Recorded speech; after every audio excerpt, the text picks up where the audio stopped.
அப்ப அந்த மகர் வந்து யார் தீர்மானிக்கணும்? என்ன கட்டி கொடுக்குற பெற்றவங்க தீர்மானிக்கணுமா, இல்ல கணவனுடைய வீட்டை அந்த மாப்பிள்ளை வீட்டார் தீர்மானிக்கணும்னா கடைசி வரைக்கும் வாழ போறது அவர் தான், அந்த பெண்ணுக்கு எல்லாம் செய்ய முடியாது அவர் தான். அப்ப அந்த கணவன் தீர்மானிக்கணுமா? இதை பத்தி இஸ்லாமிய மார்க்கம் என்ன சொல்லுது?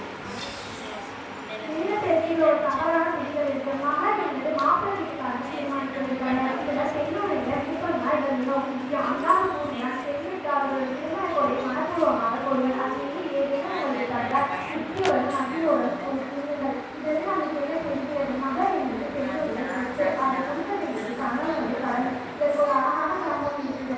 இன்னொரு மகனோட திருமணம் செய்ய அபுதர்மா ரலி அல்லாஹ் வந்து அதற்கு இன்னொரு நான் இஸ்லாமிய ஏதோ ஒரு பெண் நானும் அப்படின்னாங்க.